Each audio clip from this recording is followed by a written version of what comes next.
Ladies and gentlemen, welcome to episode 90 of the Clutch Dump. And we have an entire season to recap, cover, and discuss. And it is the 2023 Formula One season. 20 years of trying, 20 years. And Senna sprints away. Banana. Straight. Rossi's right in behind Lorenzo. The 101st Indianapolis 500 is won by Takuma Sato. Dale Earnhardt will come to the caution flag to win the Daytona 500. We have covered it race by race, week by week. But this is going to be the all-encompassing, definitive one-stop shop to remember, reminisce, and revisit what happened in arguably one of the most dominant yet entertaining seasons of the new era and arguably of the turbo hybrid era. That all being said, before we dive into what happened in the previous season, make sure to follow us on Instagram at The Clutch Dump. Make sure to follow Ben and I both on Twitter. Ben is at Walther_Ben, and then follow me on Twitter at NicholasPatty21. We tweet and share motorsports news. Ben just started a muscle rod shop Twitter because he manages the social media for his work. So Simply for Nick. It's not for anyone else. Slowly coming over to my side. It genuinely, I almost broke my phone making that first post. It's the the worst social media platform ever to be made. I'm so glad. Additionally, my dog could make a better social media platform than Twitter. If you're listening to us on Spotify, on Google Podcast, on Apple Podcast, or a variety of other podcasting platforms, make sure to follow us there and leave a rating and a review on our episodes. Did you like it? Did you not? Hopefully you'll like this one. But I must say, if you're listening to this, change over to YouTube. This is going to be a YouTube-heavy episode due to what we're going to lead off with.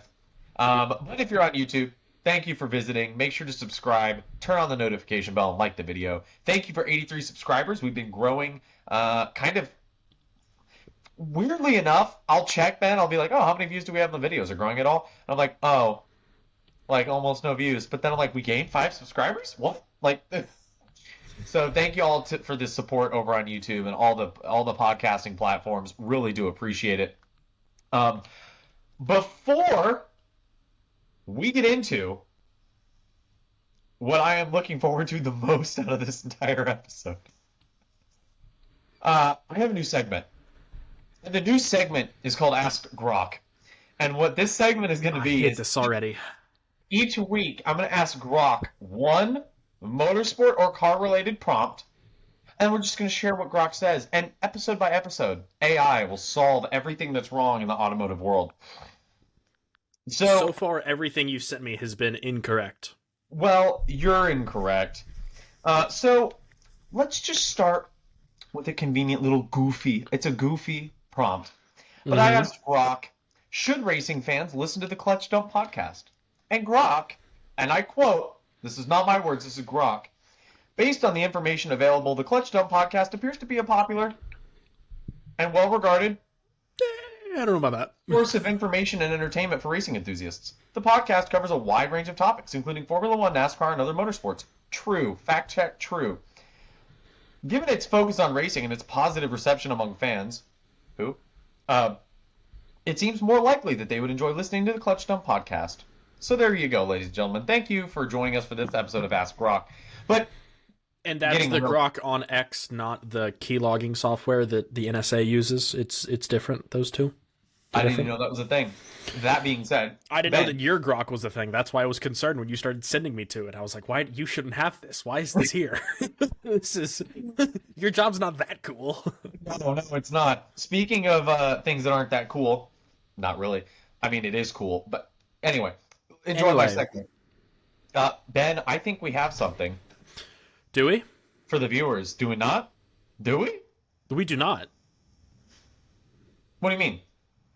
I don't have the merch.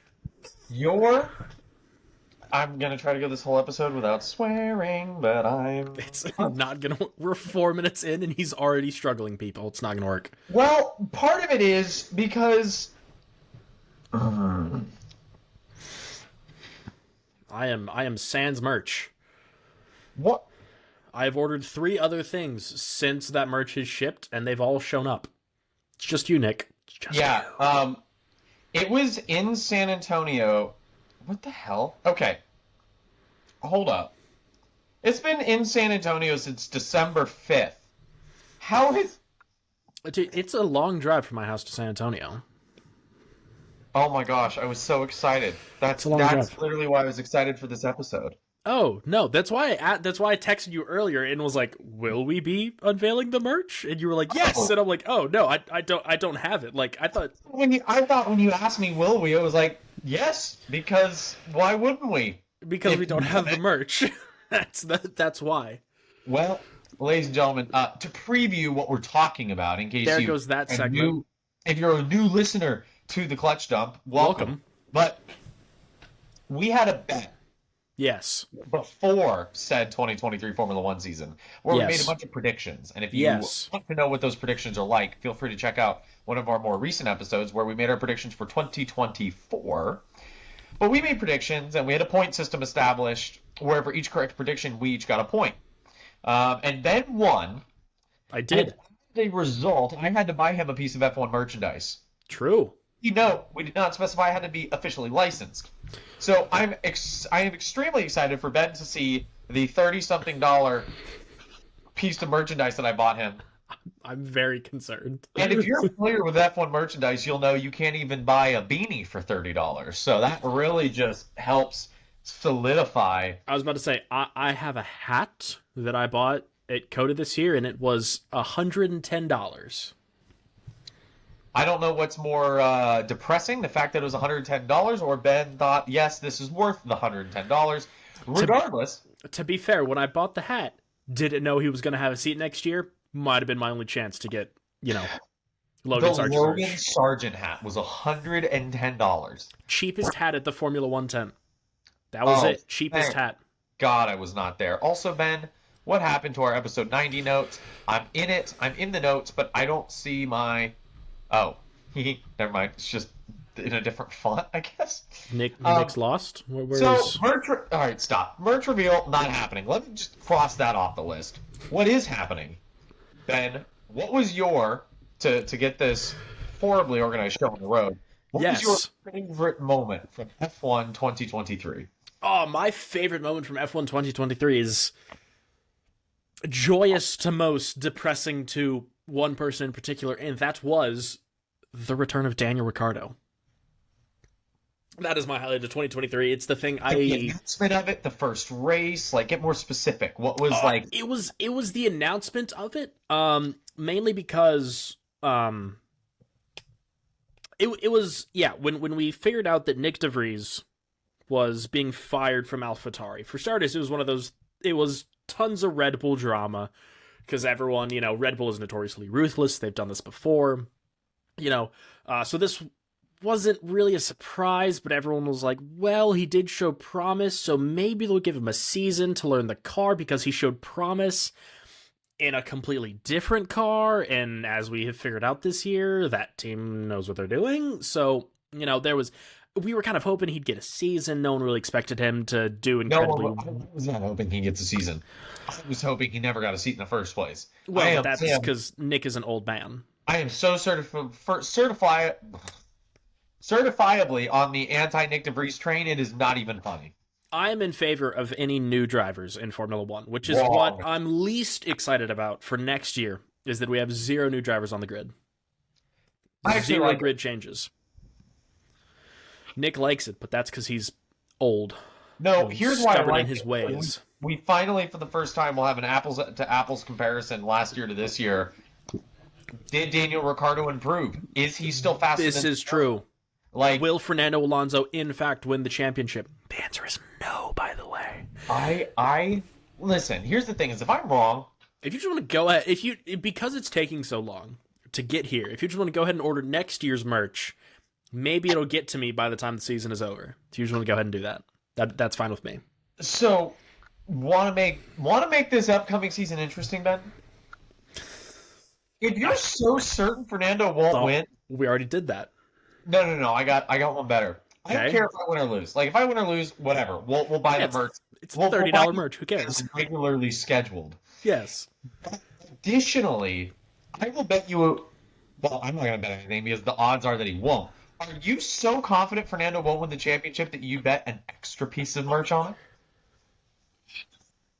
it? In extra, like, crappy cheap piece of merch? Yes. I Sure. don't care. Yeah, why not? It could be Fernando photoshopped in a thong, and I would wear it. The problem is I know you'd wear that. That's why it's less fun. The problem is I have no shame. if you win, I'm buying you dozens of pieces of Lewis Hamilton merch. And I'm going to stagger them by several days so that they constantly show up and you're constantly reminded. That's what's going to happen. By the way, I just want you to know that. I would rather go broke and see you upset than not spend money on an abundance of merch. Understandable. Well, so your favorite moment was Daniel Ricciardo. Daniel Ricciardo, very excited to see him back. I am a Danny Rick fan. I did enjoy the Danny Rick Red Bull days. Those were the good old days. Yeah, I'm happy to see him back. I don't foresee him going anywhere past AlphaTauri. I think he's kind of going to maybe sit here through the 2025 regulations, until 2026, and then kind of go off and, I don't know, probably race NASCAR, which is what everyone else is doing. Sorry, he's going to go race NASCAR or race in WEC, which is what you do when you retire from Formula One. You go race NASCAR or you go race WEC, or both if you're Jensen Button. Hear me out. Shane Van Gisbergen and Daniel Ricciardo for Richard Childress Racing with Danny Rick in the number 3. Absolutely. I'm here for it. But not next year, because he has a seat. Well, right. Yes, I'm stoked for Danny Rick to be back. Nick Patty, your favorite moment of the 2023? Can you take a guess? Oh, which Fernando Alonso moment was it? Oh, Jesus. I have a tie for 2. Please. First one is Bahrain. That freaking move on Lewis Hamilton just spectacular. Made me feel some type of way. And additionally, here's the reason it was extra special is because nobody expected it coming in. Like, we forget now, having seen an entire season of Aston Martin's success, Aston Martin was a trash team last year. So Alonso, and Aston Martin doing well at all was already like, oh my goodness. And then just annihilating Lewis Hamilton was like an additional, and then the podium. That's number 1. Number 2 would be all of Monaco qualifying until the last 15 seconds. I was about to say, that was a good moment for everyone, I think. Shelton has a video, and I'll have to get it from her, where I am on the edge of the couch. Come on, baby, come on, baby, come on, baby. Fernando gets pole. I'm like screaming, and then Max is going along. And they're like, oh, Max is down on Fernando through sector 2. And I'm literally like, no shot. And then Nick has remembered that he's Max Verstappen and he's one of the greatest of all time. I throw myself back in the couch and I scream expletives. It's very entertaining to watch. Well, if we get that, we'll insert it here. What was your least favorite moment of the season? Oh, least favorite moment from F1 20. I was actually trying to think about this because the problem is I probably don't know what my least favorite moment is because it's probably just a boring moment because I'm generally pretty amused by, pretty subpar racing. So, I mean, I would say Charles Leclerc crashing on the formation lap. That one sucked. People that aren't 50 years old.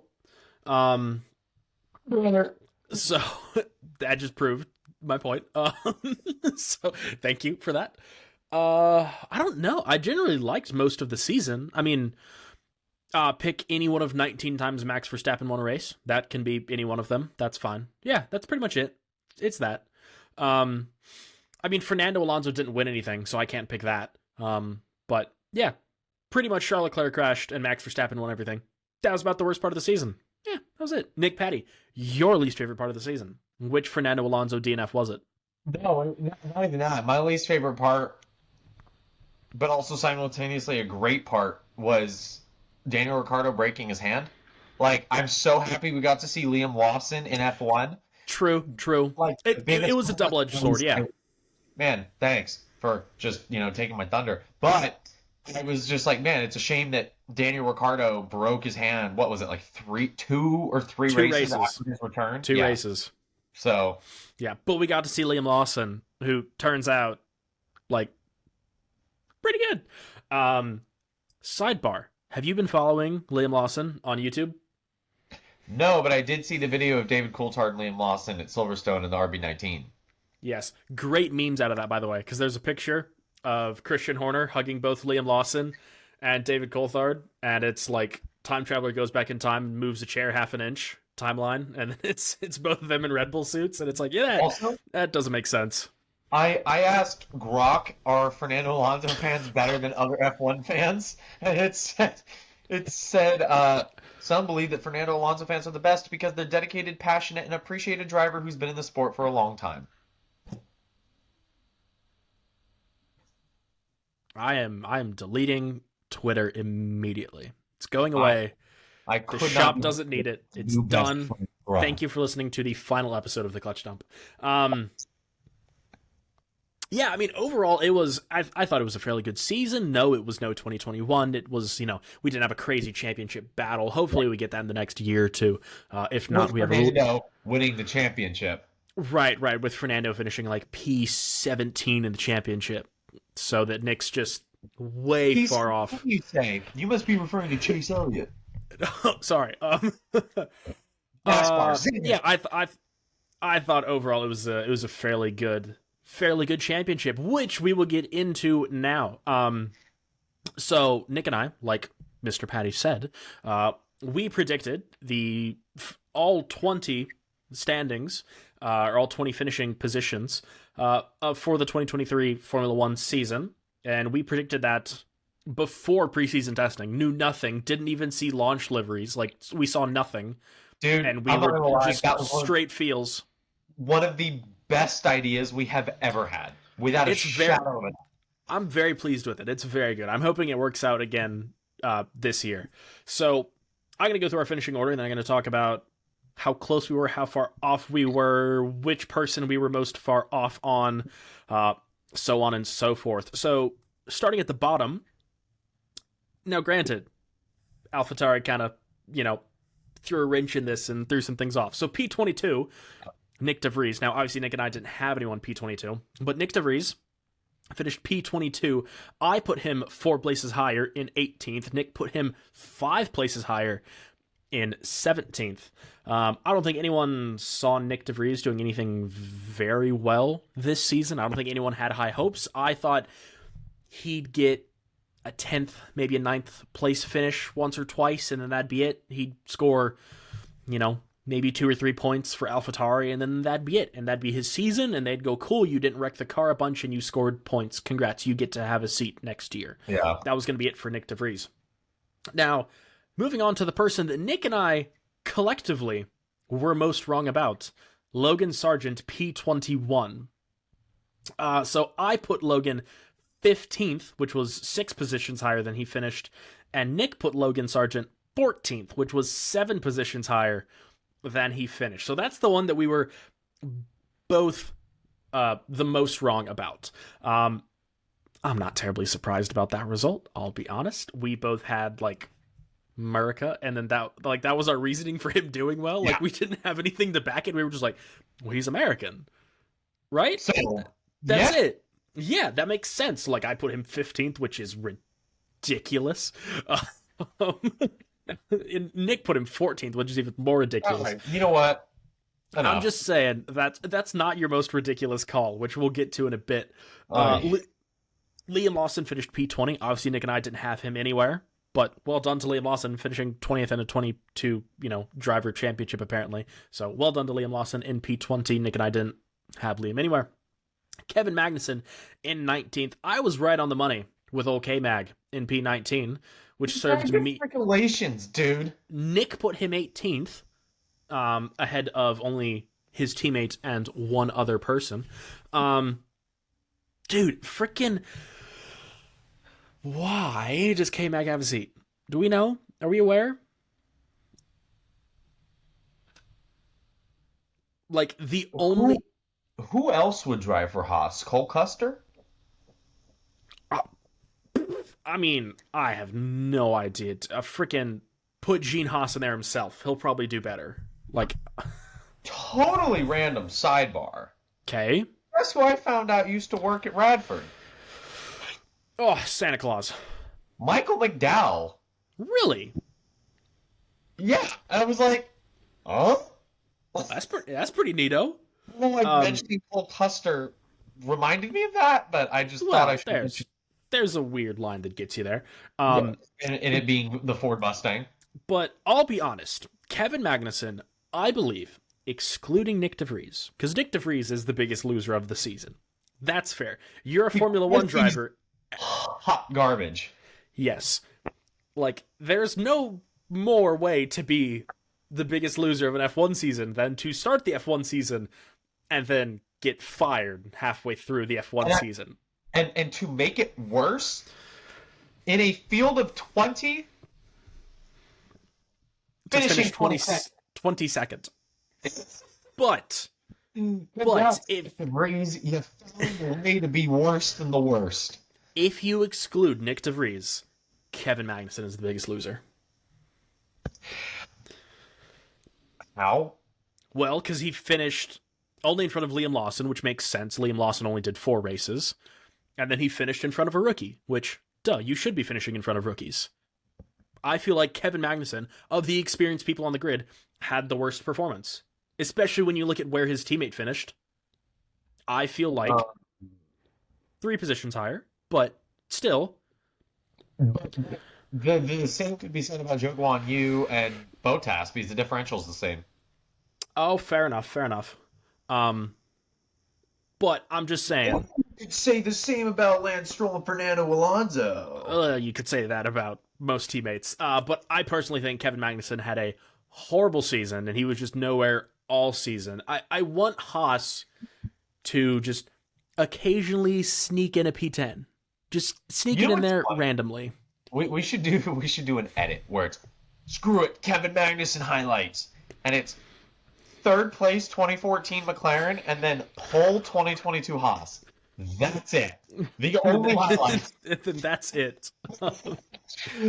So, Kevin Magnussen, P19. Zhou Guan Yu, Nick and I were equally incorrect on this one. Zhou Guan Yu finished 18th. We both put Zhou 13th.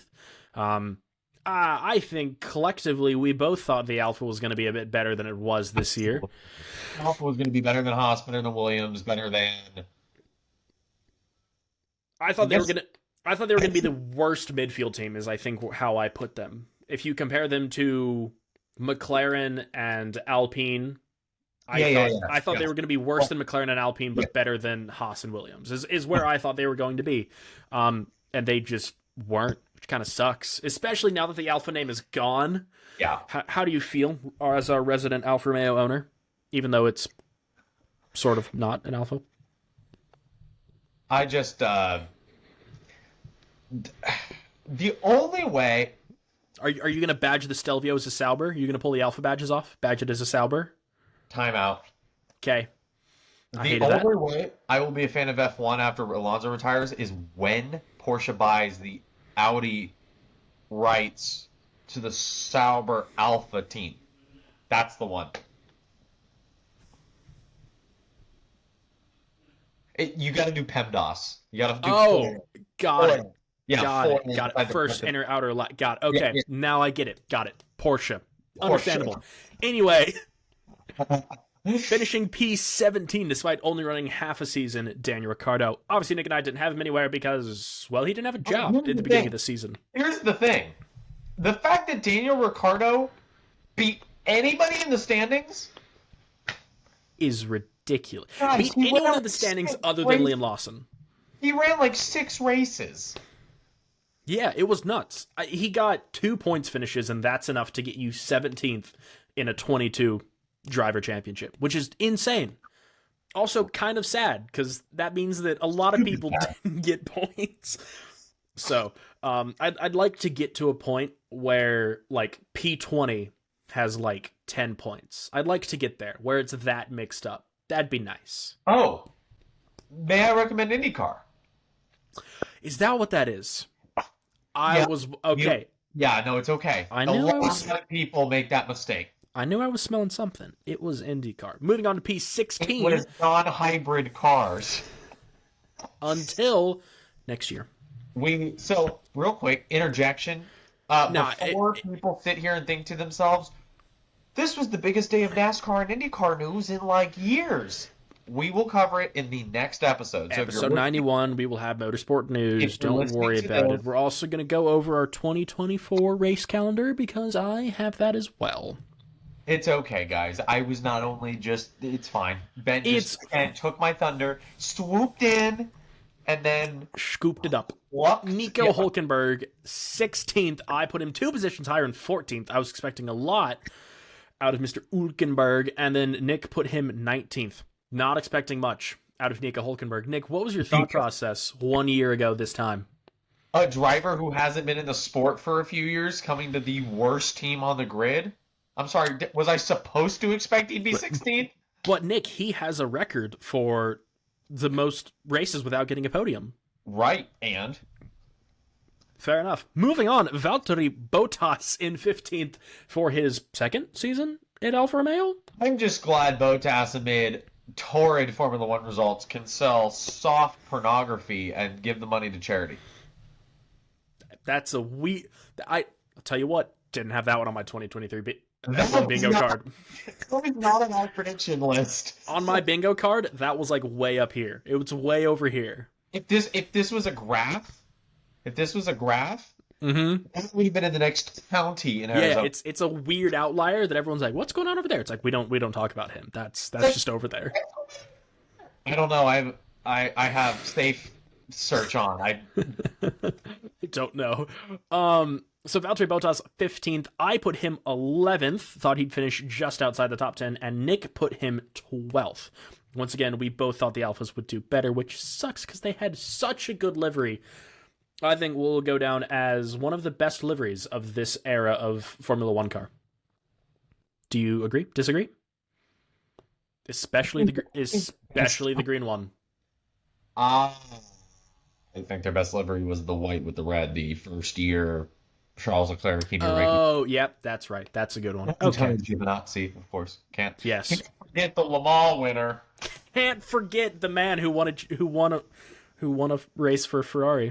Someone's got to do it. Can't forget when Jesus won for Ferrari. Can't forget when the WEC rigged Le Mans again. Anyway. Whoa, wait. Run that one back by me? Anyway, Yuki Tsunoda finishing... Get out the tinfoil hat. We are delving into the world of WEC conspiracies. I'm just saying, Toyota won everything except for the one that matters. Just saying. If they would have rigged it towards Porsche. No. Ferrari was way more... Every single person there was a Ferrari fan. Nick... They're the French. They can't support the Nazis. They're not allowed to. They would support the Italians. Also, Nick, 50 years, 100th anniversary, Ferrari, etc., etc. You know what's funny about you talking about the French hating the Nazis is the fact that the Le Mans chicanes are an awful lot like the Maginot Line in the sense that you can just go around them. World War II jokes for the people that are in the audience. Do you know what the Maginot Line is? Editor note, cut the past like 5 minutes out of this pod. Do you know what the Maginot Line is? No.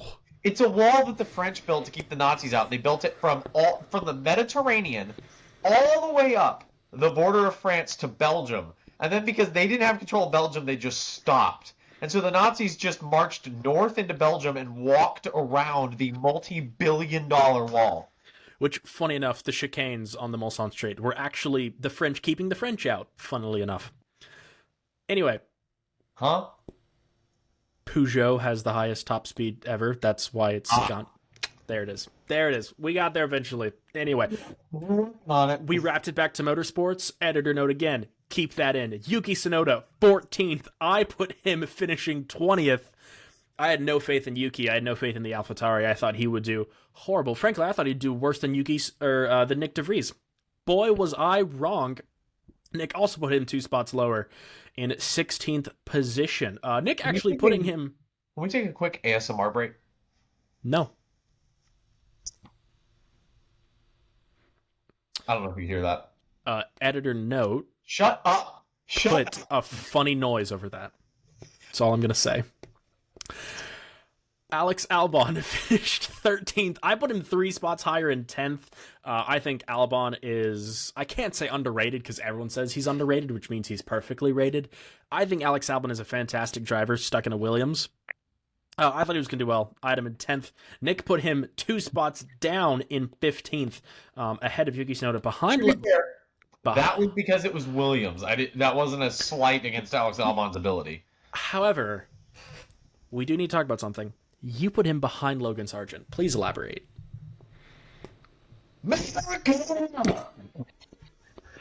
So now that Nick has destroyed the speakers on his webcam. I rest my case. And I'm using my computer audio.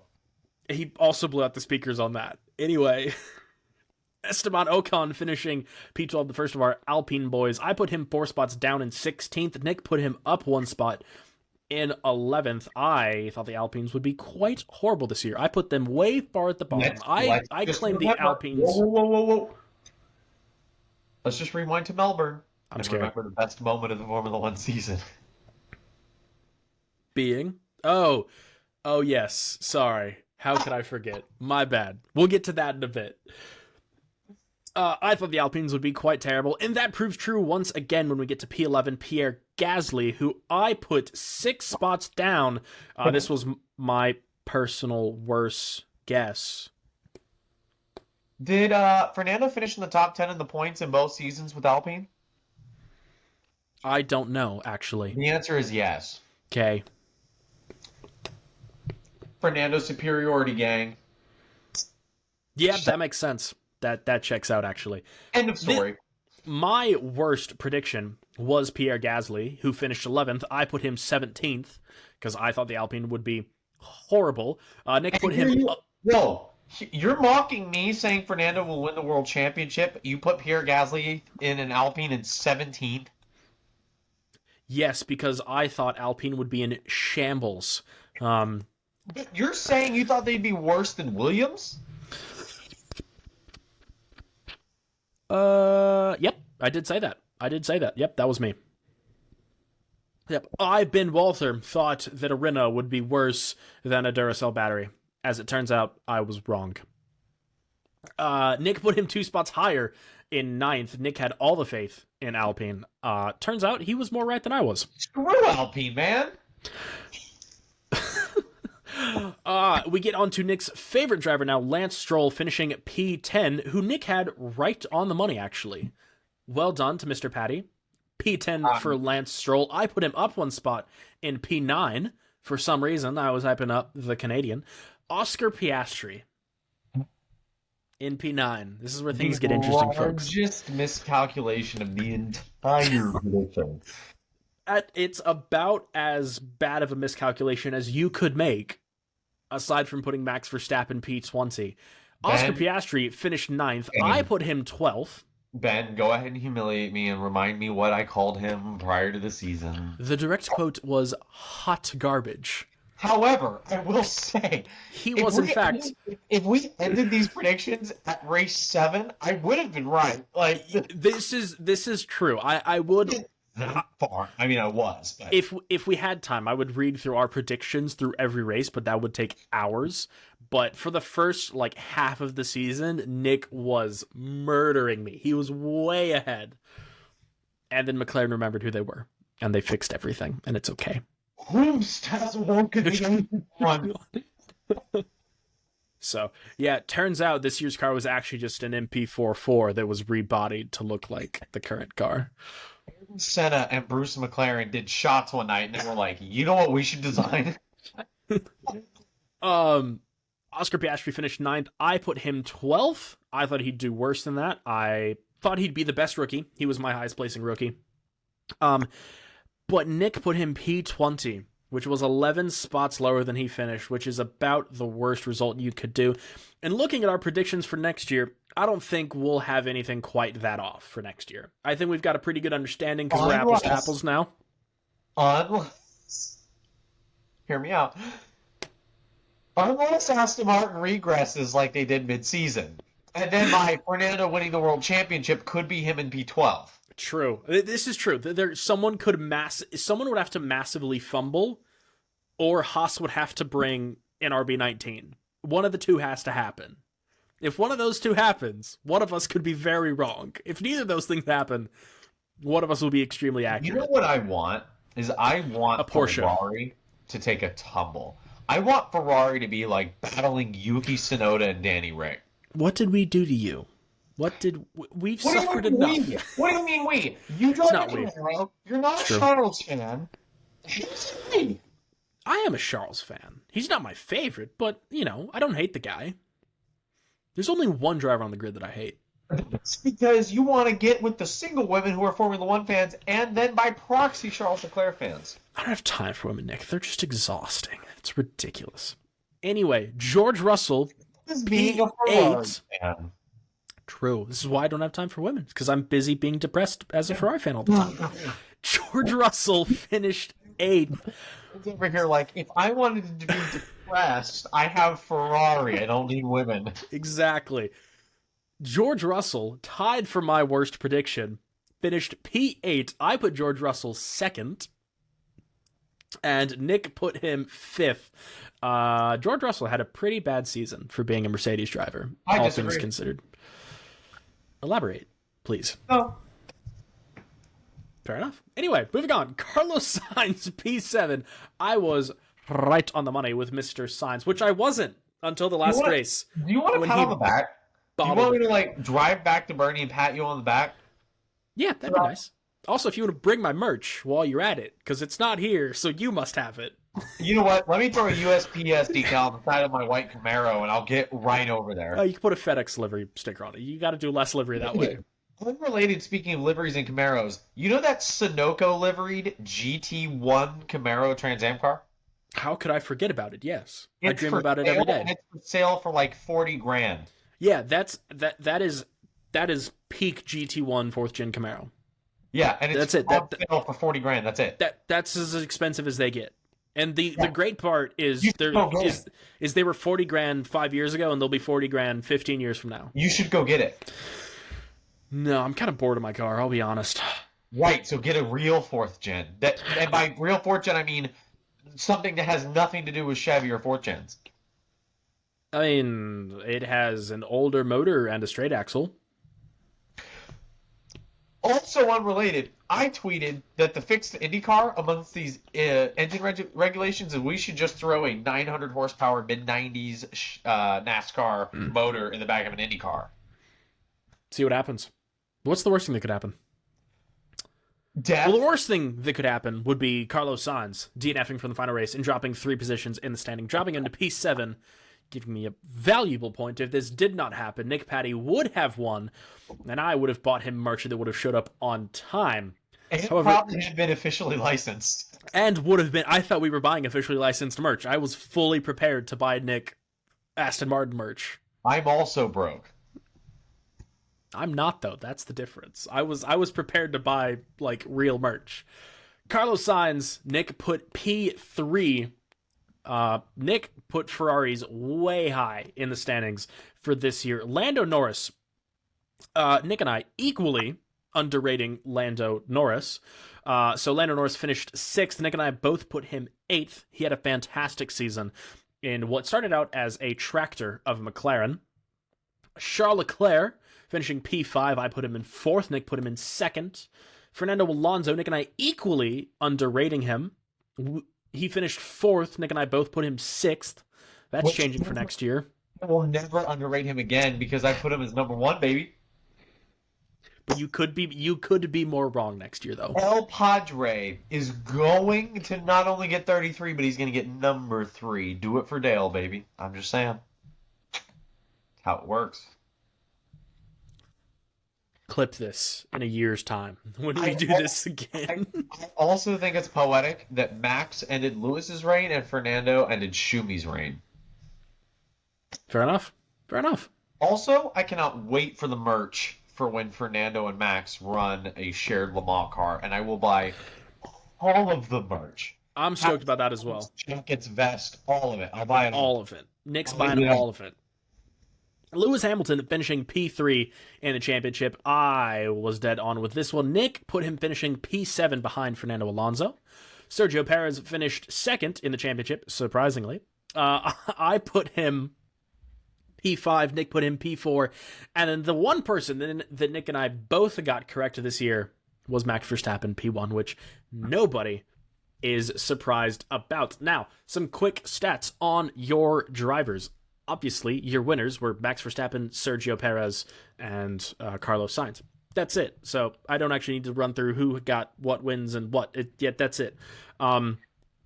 However, your average finishing order for your drivers: Max Verstappen 1.32, which is nuts. Sergio Perez 4.51, Charles Leclerc 5.1, Carlos Sainz 5.6, George Russell with a 5.3, Lewis Hamilton with a 4.44 for Mr. For Lewis Hamilton. So rather impressive from Lewis, despite being in a rather horrible Mercedes this year.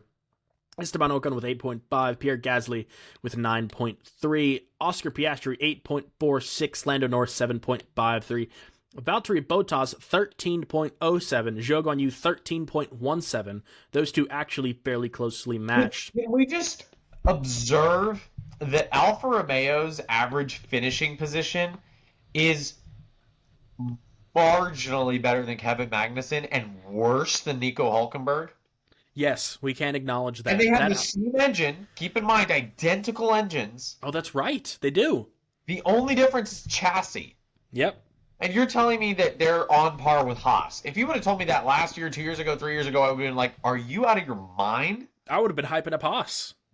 That's what I would have been doing. I would have been like, man, Haas built a good car. I would have gone the other way. Lance Stroll with an average finish position of 8.23. Fernando Alonso with 5.57. Kevin Magnussen with an average finishing order of 13.84. Nico Hulkenberg 12.78. Nick DeVries with with one of the worst finishing orders ever. It is the worst. It is. Wait, I lost my spot. Sorry. 14.25. Yuki Tsunoda 12.45. Alex Albon 10.70. Really impressive out of that. Williams. Logan Sargent 13.73. Daniel Ricciardo with an even 11. And Liam Lawson with 8.67, which is crazy impressive from Lawson. I think that would have put him somewhere in the finishing P10 range, if memory serves me correctly, if he kept that up all season. Your Constructors' Championship finishing order. Starting at the bottom, AlphaTauri. I put them... Wait, where did I put AlphaTauri? Oh my god. Did I mess it up? Did I do Ladies this? and gentlemen, I just want you to know Ben is the technical engineering producing minded one of the hosts, and he has screwed up an Excel sheet that's been copied into a Google Doc. Yep. While Ben figures that out, I'm just going to say, without a shadow of a doubt, the best race of the season was Zandvoort, and if you disagree, you are unfortunately wholly incorrect. I fixed it. I'm sorry. I didn't realize my spreadsheet went into a second sheet. That's a very dumb thing to admit to, but it's fine. I don't have to, because editor note, cut this out. Anyway, starting at the bottom, P10, Haas. I put them up one spot at 9th. Nick was absolutely correct. Haas down at the bottom. Probably still there. Once again, Alfa Romeo finishing 9th. I put them 2 spots higher in 7th.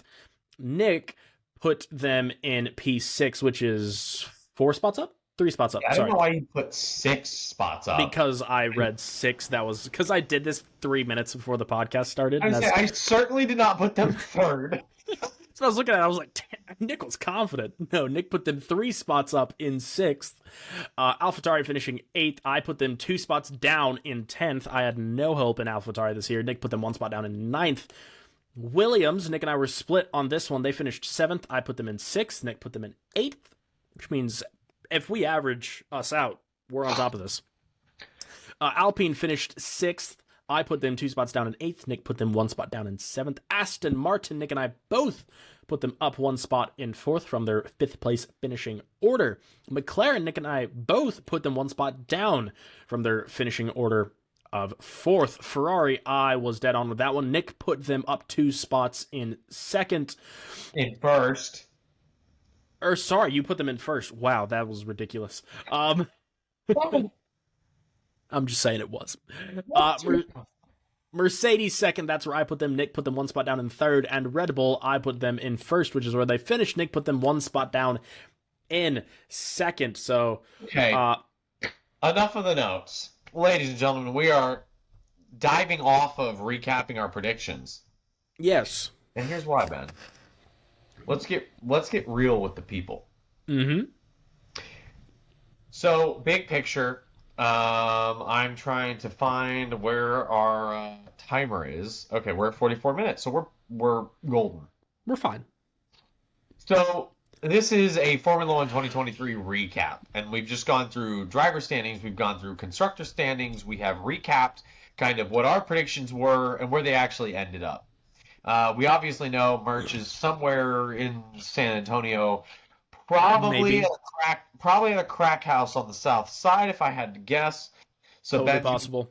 some fentanyl with his merch. So, The merch would be worth more. right?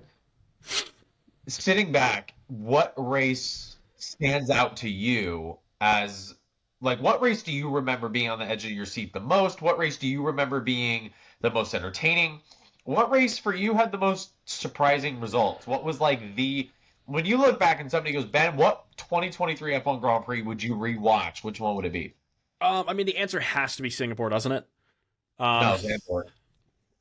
Zandvoort, I will say Zandvoort was the best race, but Singapore to me was the most surprising result. Also, still 100% confident that Red Bull threw that race. Anyway, I swear they did. They had to. So Singapore to me was one of the most exciting races to watch. I also loved watching Vegas. I was surprised at how much. It was really good. I was surprised. All the overtaking was because of the DRS zone. Right. I don't really care. That's how F1 works now, sadly. I was Did you- surprised about. Did you see what F1 announced about DRS? No. So they're trying to make it more complicated. Good. And then Good. they're trying to That's what we needed. redefine DRS where the only effect you get is being in a position to make a move into the braking zone, as opposed to Being able to make the pass before the braking zone. which. I'm. That's in speculation. I think the only way to do that is to shorten the DRS zones or to set a max height as a proportion to the rear wing height. Like, okay, your DRS flap can only be 60% of the overall height of your rear wing. Right. So they either have to make. For setup that you're running, you only Right. get a set amount of Right. So the advantage. two ways they could do that is make DRS in itself less effective, like you said, or shorten the DRS zones. And I Right. predict what they're going to do is shorten the DRS zones. I think because it's the FIA, they're going to make it extremely unnecessarily complicated, and they're going to do a Yeah, yeah. proportional set of the rear wing setup. Yeah, they're going to do some, like, they're not going to be able to agree on which one to do, so they're going to be like, what if we do bits of both? And it's like, well, you can have DRS for the whole thing, but only if it's open this much. So if you want a more effective DRS, but you can only open it for half as long. Let's we've brought this up before, and so if you're watching on YouTube or if you're listening on Spotify or one of the various podcasting platforms, please do comment, whether it's in a review or if it's on comments on YouTube, and let us know what you think is kind of the end-all be-all solution to the back and forth on DRS. If you're at Vegas, or you're at Coda, or you're at Yes. Azerbaijan, or Mexico, granted, Yes. Mexico with the altitude is a little different, Right. you could, if you're within a half second, easily get up on somebody with no DRS whatsoever, just by the... Let's revisit 130R in 05 or 06, whenever it was. I think it was 05, when Fernando made the move on Schumacher. Mhm. No DRS. Yep. It was a very long back straight, and it was into the corner that Fernando had to decide. Yeah, I'm not just saying this to hype Fernando, but he had to decide: am I going to make the But he move, is, though. or am I not going to make the move? Mhm. But the decision was made going into the corner. It wasn't done already in the straight. If he Right. had DRS, that move would have never happened. Would have already been made by the time they got into DRS zone. And if you want a different analogy, because you think I'm Fernando biased, let's do Mika Hakkinen Schumacher at Spa going up the Kennel Straight when they split. I think it was Ricardo Zonta. They had to decide going into the corner. Mika Hakkinen had to decide: am I going to let out, or am I going to throw it up the inside? Right. Whereas now it's kind of more repetitive, and it's like, well, DRS zone. Guess I'm going to get this guy, and then I'll have him Yeah, in before and the zone. additionally, And, yeah. So let's revisit Yas Marina this season finale in 2023. Oh, Fernando, whoa, dangerous driving. And then Max in 2022 in Jeddah against Lewis, or 2021 rather, doing these DRS games. If there's no DRS, it is I am staying in front of this guy no matter what. With DRS detection zones, it's, ooh, maybe I can brake check, or maybe I can throw it up the inside and then brake so he goes by and then I get DRS. It's wholly unnecessary. So I know I've said this before, and I know I'm a 50-year-old man who prefers old school racing. This is true. All of this is true. Get rid of tire compounds, get rid of DRS, add refueling. Tell teams and drivers, do whatever the hell you want, strategy-wise, go as fast as you can, and let's see who wins. I'm opening it up to you, Ben. Thoughts, feedback, and if you're listening, make sure to drop a comment. What do you think? Am I off my rocker? Whatever Ben's about to say, let me know. Is that a more valid? I mean, Nick's definitely off his rocker, but I don't know if what he just said was very off the rocker. Possibly unrelated to what he just said. I don't know. I think, sadly, DRS works is part of the problem. Is it is effective in its job, and what it needs to do is the goal is more passing, and that's where it got us, even though it kind of sacrificed good passing and actual racecraft. That's a exceptional point, and I'm not going to internet and Netflix. I'm not going to expand on it, but I'm just going to mention that's an exceptionally good distinction, because what does F1 do? Well, this season we had a record X number of passes. It's Zandvoort, 186. But to your point, number does not mean quality. Right. And referring back to the 130R example, everybody remembers that overtake, but it was one overtake in an entire season. Yeah. But it was such a high-quality, risky overtake that it's been memorialized indefinitely. Right, and it's things like, all right, what do we remember from this season? It's like, okay, we remember Alonso on Lewis Bahrain. We remember Charles at the end of Vegas. We remember, it's a key thing to note. That was DRS into the braking zone. He didn't. That is when DRS is okay, because it sets you up for a move into the braking zone, not just, well, my car is faster than yours, so I'm just going to go around you. It actually requires strategy and forethought. Singapore, where at the end we had strategy and there was close racing. That's what you remember. It's like Zandvoort, it's like, yeah, it was great racing and it was super chaotic, but also I don't remember 184 of the passes that happened at Zandvoort. But I do remember a couple, and this is when, again, I know I am a teenage girl for Fernando Alonso as if he was Elvis, but you remember... Very complicated multi-personality disorder you have. What can I say? I'm a case study. I do remember the overtakes where it's around the inside, when normally in turn 3 it's around the outside, in the wet, mixed conditions on slicks or on intermediates. And I'll just add this. IndyCar has a proven formula with push to pass. And in effect, Formula One with DRS, separate, but in addition to DRS, already has the same thing with the energy recovery. Right. And now, in the early 2010s, it was called KERS, Kinetic Energy Recharging System. Now it's just part of the car. It's part of the engineering, the hybrid system. It's not a weird thing. It's just there. It's just there. But I wonder if KERS could do exactly what DRS is doing, but rather than DRS being something that you have to adapt your driving style around to manipulate, whether it's, okay, I'm going to brake early for this corner so so-and-so goes by me, and then I get DRS activation, then I can pass them on the straight, even though I was already ahead, but now I'm giving up the position. KERS could be something where it's, okay, I see someone coming up on me on the straight. I don't know if they're using KERS, or push to pass, or energy recovery. Whatever we call it, yes. I don't know if they're using it. So I'm going to use mine, which... Let me back up, and I promise this won't be too long. For people that don't know, in IndyCar, it is a second allotment where you get a certain number of seconds of push to pass, which is basically an 80 horsepower increase. And drivers can use it at their discretion throughout the entire race, but they get a set number, every driver, from start to finish. The Formula One recharging system is basically their car has a battery. Imagine it like a wireless Xbox controller or your phone. And throughout the day, like on your phone or throughout the race, you can use and recharge your battery. And the drivers have complete control over it.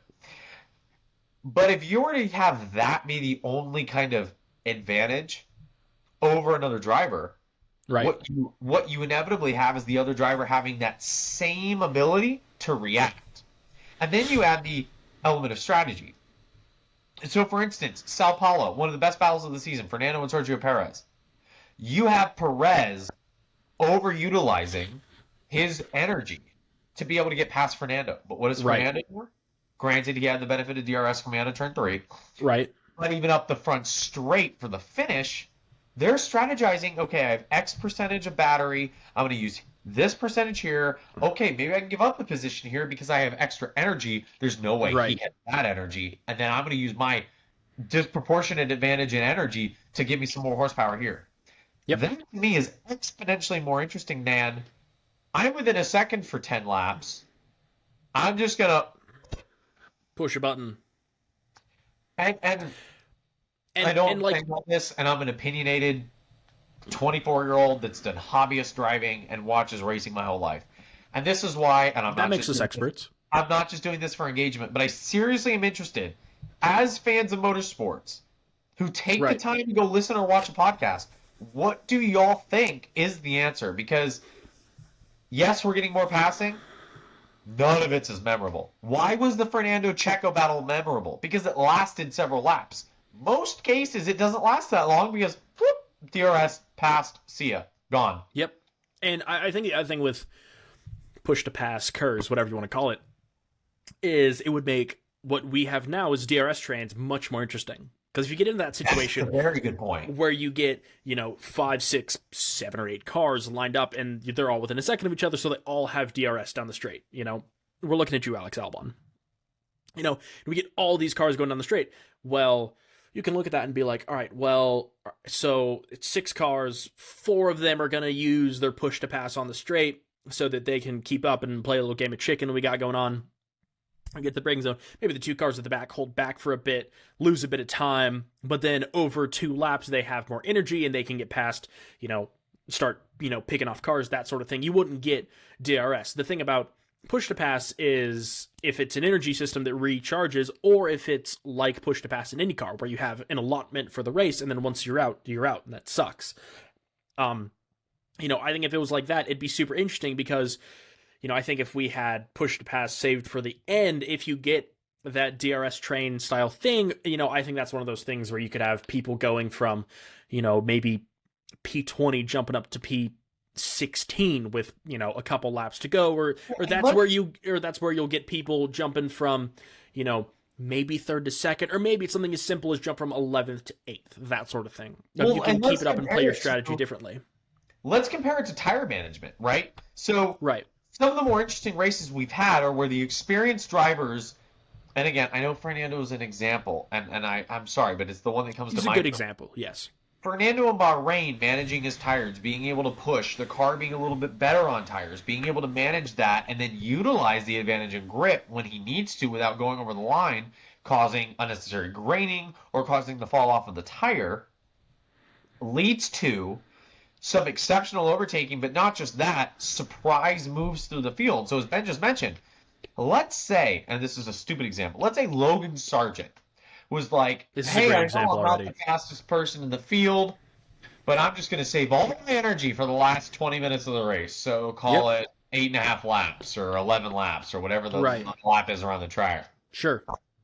Logan Sargent, due to not using or being more strategic with energy store or push to pass, could end up passing somebody like a Carlos Sainz who's having a really bad day on tire management. Yep. And you open it up to similar to tire management. Do you want to go on the hards, which last longer, and you'll have more at the end, but are slower in the interim? Or do you want to have push to pass at the end, Or do you want to use it now? Is your you know when you hear the commentators say, "Oh, so and so, this is a battle for position," but their race really isn't with Max, it's with so and so. Mm-hmm. Well, what if, in addition to tires, it's energy, it's push to pass. It's they're racing with Max on tires. However, they have 40 seconds more of push to pass. Maybe they use that push to pass to battle Max, which causes his tires to degrade more, which means now they're actually closer on tire strategy. Now they brought themselves into the race with Max because of their efficient use of push to pass. And this is one of the... Listen, IndyCar doesn't have DRS. I don't think they really need it because... No, they don't need it. Less downforce, and they're on oval, so they don't need Having DRS. watched most of the... I watched all of the IndyCar road races this year and a couple of the ovals. They don't need it. The racing is so good, and they don't have DRS. Now, the other thing... Real quick, I just don't want people to think that we're saying IndyCar is better than F1. We are, There though. are things that IndyCar do better than F1 does, and one of them is on-track competition. Take it away. Now, I'm going to bring something up, and Nick Patty might shoot this down immediately, but give me some time, bear with me. Now, we know Formula One is run by an entertainment company, so it's all about the views in the internet and does it look cool on TV. That's sadly what Formula One is about now. Which we have no experience with running a podcast. None whatsoever. However, if they didn't want to make it as simple as push to pass, because simple solutions don't work in Formula One, as we wouldn't know because they've never done them. V8s. Yes. There is another sport that has a push to pass type thing. You're going to talk about WEC. No. So. But am I wrong in the battery consumption where when you hit, it recharges and then you... But if we're it's Formula One. If we're already fabricating overtakes, if we're fabricating good racing, Formula E. No. I said bear with me. Bear with me. This is for the people, Nick. This is not for you. So, Formula E has we'll call it Mario Kart style push to pass system. And basically what it is there's one or two corners on the track where you are required to take a compromised line around a corner instead of going outside, inside, outside. So Nick doesn't, for the audio listeners, Nick doesn't record this with headphones, so he never knows how loud he is, which is why it takes me so long to edit these podcasts. He is being ungodly loud today, and I apologize for my co-host. Just saying, if they wanted to do push to pass, they could keep a DRS zone type system, but it requires you to compromise your line or something like that. Or we could just use the IndyCar push to pass system and it would just work. Or even use IMSA or WEC system where you have a set amount of battery usage, and when that runs out, you're forced to pit. So you can use, similar to tires, right? If you use your tires super efficiently, you're not forced to pit other than the compound change. Formula E does that as well. Right, Ben, but why would we use a comparison of the probably least liked form of motorsport when we could compare it to World Endurance Championship or IMSA? Fastest growing motorsport on the planet in terms of viewership. That's a statistical fact, and you can't argue that. A swear word. Yes, Ben. But I almost got it. Dang it. But if Formula E goes from 100 viewers to 200 viewers, it's a 100% increase, which means it's the fastest growing. It is. Still it's true. 200 people. Nobody cares. And I nearly swore there, too, but I didn't. He almost did it. I almost got it. Which means I can post this episode on LinkedIn. So there we go, people. Success. Even though Nick doesn't know what that funny noise is going to be earlier, so he might not be able to. I might sabotage Nick. Please do. Anyway, I think, unless Nick has something else to say, I think that's going to wrap up our review of the 2023 Formula One season. It was a heck of a season. Max Verstappen stopped winning so many things. Dear everyone that isn't a Max Verstappen fan. It's okay because Fernando Alonso will win the next championship. Fernando Alonso is going to retire before the start of next season, and Nick is going to instantly buy me merch, and it's going to be glorious. I will grab, and I can't lift it, but I will grab the 1911 that is sitting 4 inches from me, and I will put a few rounds through my skull. See, now you definitely can't post this on LinkedIn. That's definitely not okay now. Just heads up, in case you're wondering. Shit. We got you there. And there it is anyway. Ladies and gentlemen, an hour and 4 minutes into this podcast, we got him. And that's going to do it for episode 90 of The Clutch Dump. We're almost episode 100. We should be there in January, God willing. Like Nick said at the top of the show, make sure you go follow us on the socials at all of our social links and on Instagram at The Clutch Dump. Whatever podcast platform you're listening to this on, make sure you subscribe, follow, whichever you can do, comment, leave a rating and a review, whichever you can do. Make sure you like the episode.